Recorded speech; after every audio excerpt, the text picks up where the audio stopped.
గురుగారు, ద్వైతం అద్వైతం ఈ రెండిటికి మధ్య స్పష్టమైన తేడా ఏమిటి?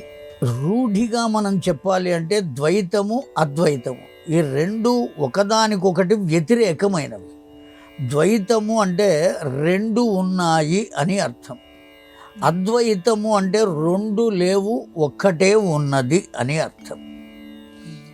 రెండు లేవు అంటే రెండుగా చెప్పబడే భగవంతుని ఆరాధన చేస్తున్నాం మనం. ద్వైతులైనటువంటి వాళ్ళ ఆలోచన ఎలా ఉంటుంది అంటే ఎదురుకుండా భగవంతుడు ఉన్నాడు, ఇక్కడ నేను ఉన్నాను, పూజ చేస్తున్నాను అనేటువంటి భావం. ఇది ద్వైతం. అక్కడ భగవంతుడు ఉన్నాడు, ఇక్కడ నేను ఉన్నాను. ఇక్కడ రెండు పదార్థాలు ఉన్నాయి, ఒకటి భగవంతుడు, ఒకడు అర్చించేటువంటి వాడు. అద్వైతము అంటే అక్కడ ఉన్న భగవంతుడే ఇక్కడ కూడా ఉన్నాడు, నాలో ఉన్నాడు, నేను కూడా భగవత్తత్వమే, నేను కేవలం ఈ శరీరం కాదు, ఆత్మస్వరూపుడను. ఆత్మ ఎప్పుడూ భగవంతుడి. అందుకనే భగవంతుణ్ణి కూడా మనం ఏమని పిలుస్తున్నాం? పరమాత్మ అని పిలుస్తున్నాం. వ్యష్టిగా ఉన్నటువంటి ఆత్మ ఆత్మగా చెప్పబడుతుంది. అంతా కలిసి ఒక్కటిగా ఉన్న ఆత్మ పరమాత్మగా చెప్పబడుతుంది. కనుక నేనే ఈ లోపల కూడా ఆత్మ ఉన్నది కనుక, ఈ ఆత్మ పరమాత్మయే కనుక నేనే భగవంతుణ్ణి. కేవలం అక్కడ మాత్రమే కాదు, ఇక్కడ కూడా భగవంతుడు ఉన్నాడు, ఇక్కడ ఉన్నవాడు భగవంతుడే. కనుక ఇక్కడ రెండు పదార్థాలు లేవు, ఒకటే.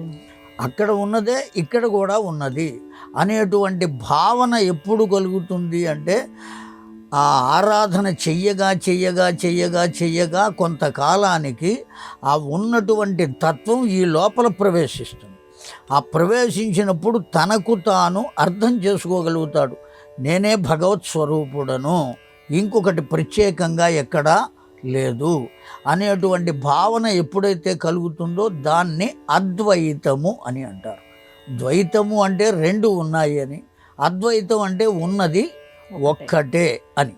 కనుక రెండు పరస్పరం వ్యతిరేకమైనటువంటి భావాలు. కానీ వాస్తవానికి లోకంలో శాశ్వతంగా నిలబడగలిగింది ఏదయ్యా అంటే అద్వైతము మాత్రమే నిలబడుతుంది. ద్వైతం నిలబడే అవకాశం లేదు. కారణం ఏమంటే కొంతకాలం నువ్వు చెయ్యగా ఆ అర్చనాధికాలు కానీ, స్తోత్రాలు కానీ, పారాయణలు కానీ ఇవి చెయ్యగా కొంతకాలానికి ఏమి ఏర్పడుతుంది? ఆ ఎదురుకుండా ఉన్నవాడు ఈ లోపలే ఉన్నాడు అన్న విషయం తెలుస్తుంది. తెలిసిన తర్వాత ద్వైతం అనేది ఏమైపోతుంది? మృగ్యమైపోతుంది, కనపడకుండా పోతుంది.